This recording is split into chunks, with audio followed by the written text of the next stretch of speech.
for a question like this, you have two approaches. One approach is we can look at it from the perspective of capacity, where we can convert the capacity of the jar into liters and milliliters, and then from there you could actually do a division in terms of liters. Now, if you're not comfortable with the units of capacity, or you find that working with those numbers might be too large, so you don't really want to work with it, you could just use fractions, right? So to use the fractions, what you actually have to do is convert the capacity of your glass into milliliters, which is in milliliters right now, but convert it into a fraction because you're dealing with a jar that has its capacity as a fraction. So the first thing is we need to know how to convert this 125 milliliters, how to convert it into a fraction. So we'll start off by taking the capacity of the glass and putting it over 1000. The reason for putting it over 1000, we know that in 1 liter we have 1000 milliliters. So 125 out of 1000 will give us a fraction to represent the fraction of a liter that the glass represents. Now we can break this down further. We don't want to work with something this large, so we're going to break down the fraction as much as possible. And we can break it down by dividing by 5. So we reduce the numerator by 5 and the denominator by 5. So 5 into 125, you'll say 5 into 12 is 2. And carry the 2 to the 5 because we have a remainder of 2 from here. And then 5 into 25 will give me 5. So my numerator reduces to 25, and my denominator, I can reduce this to 200. Now again, we could reduce the fraction by dividing by 5 again, right? But if I wanted to, I could actually start with 25. I could have started with reducing with 25 from here, but I decided to work with 5s because, you know, numbers that you're familiar with, numbers that you are comfortable working with. So we'll continue to do reductions by 5 until we get our simplest fraction. So 5 into 25 is going to leave me with 5, and 5 into 200 is going to leave me with 40. So now I have 5 over 40. And again, I can see that both these numbers can still be reduced. So I'm going to divide by 5 one more time. And 5 into 5 is going to give me 1. And 5 into 40 is going to leave me with 8. So what fraction is 1 over 8? What fraction is that? How do you say that as a fraction? 1/8. 1/8. Very good. 1/8. So we know that the glass is 1/8 of a liter, right? So the glass is 1/8 of a liter. The jar is 1 1/4 liters. In order for us to figure out how many glasses can be filled from the jar, we need to do a division. Alright, we need to do a division. So we're going to divide the capacity of the jar, right? So if I have to write a statement, we know we want to get the number of glasses that can be filled. So let's write a statement, right? So number of glasses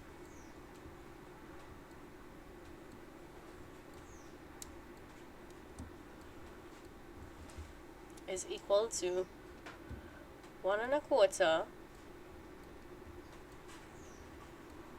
divided by 1/8, right? So now we have a numerical statement involving fractions, which once we're comfortable working with fractions, should be easy to evaluate, right? So we're going to convert the 1 1/4 into an improper fraction. So 1 by 4 is 4 and 1 is 5. So I'm trying to divide 5 quarters by 1/8. Now, in dealing with fractions, we know that we cannot divide fractions just like this. We actually have to change the division into a multiplication. So we're going to do our working now. So we're going to keep the first fraction as it is, 5 over 4. We're going to change the division into a multiplication, and we're going to flip the fraction after the sign. So the 1/8 is going to be flipped into 8 over 1. From here, we're going to work out this by using our butterfly method. So we know that the butterfly method, we would reduce the numbers on the diagonals, and in this case the only numbers on the diagonals that have anything in common would be 4 and 8. So we're going to reduce 4 and 8. So 4 into 4 is 1. How many times can 4 go into 8?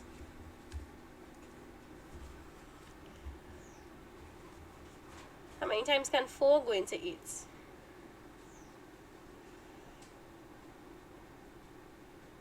2 times. 2 times, right? Exactly 2 times. So now, to work out my answer, I'm going to multiply 5 by 2, 1 by 1.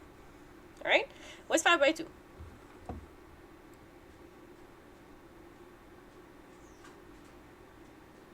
5 twos are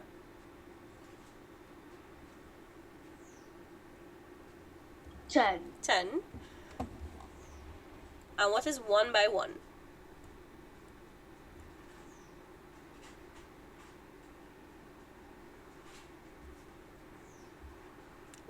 1 times 1 is 11. no 1 times 1 is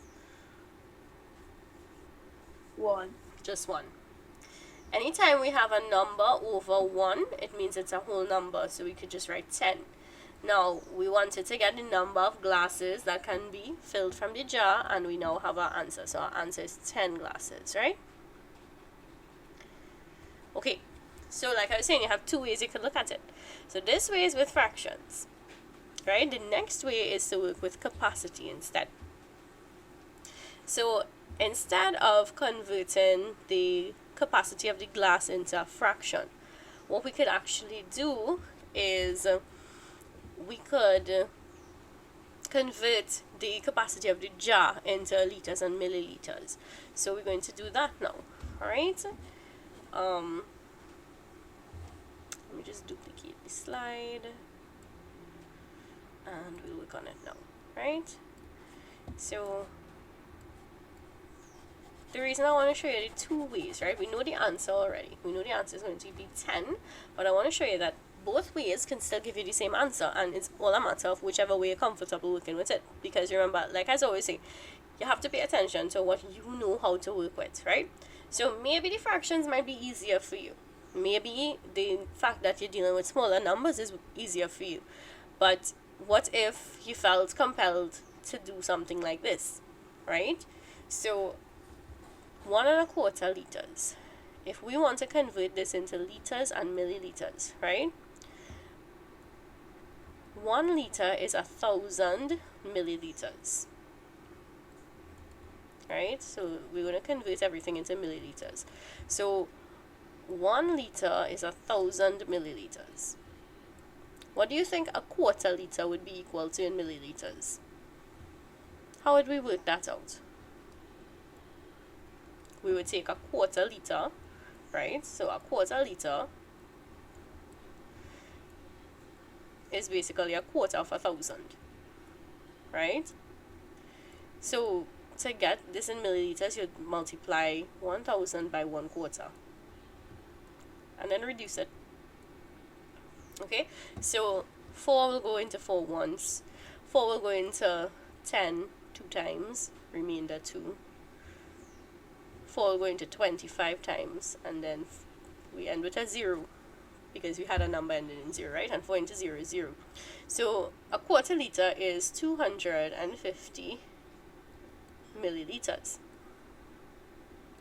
So this means the 1¼ liters is really 1,000 plus 250. How much is 1,000 plus 250?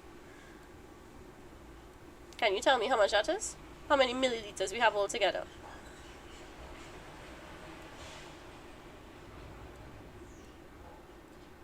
How much milliliters do you have all together?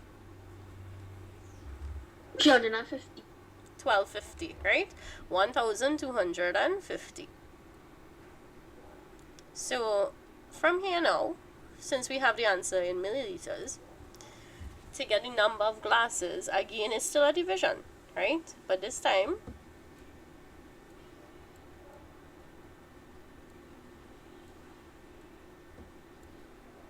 look at the numbers. You would have 1,250 divided by 125. So in a case like this, you might want to do it long division. You could do short division, which would mean just canceling down, canceling down, canceling down. But let's just say we decided to go long division.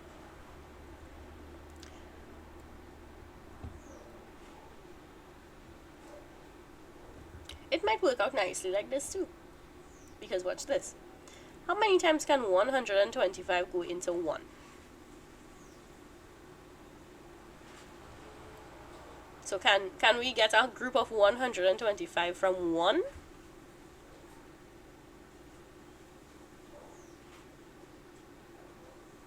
Yes or no? What do you think? Can we get a group of 125 from 1? If I have a Yeah. if I have $1, can I buy something for $125? No. No, you can't. So we can't, right?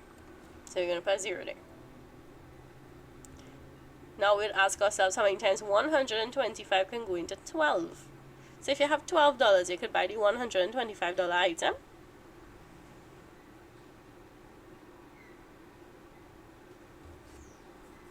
You have $12 now.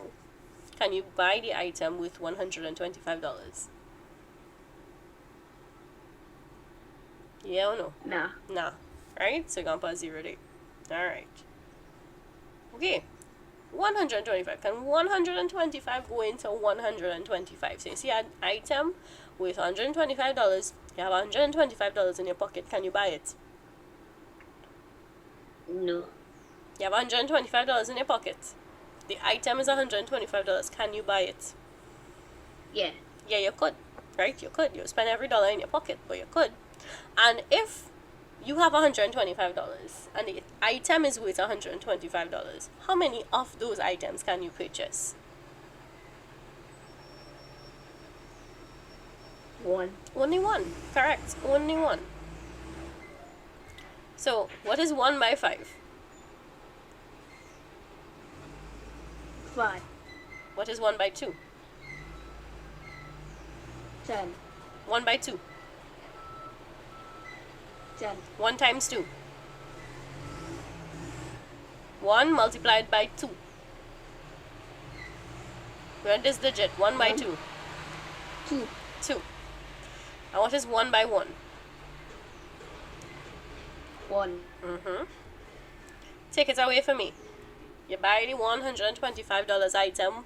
You went to cash for it. How much money remain in your pocket now? 0. 0. Because you spend all, right? Alright. And now this number is ending with a 0. So we bring it down. How many times 125 will go into 0?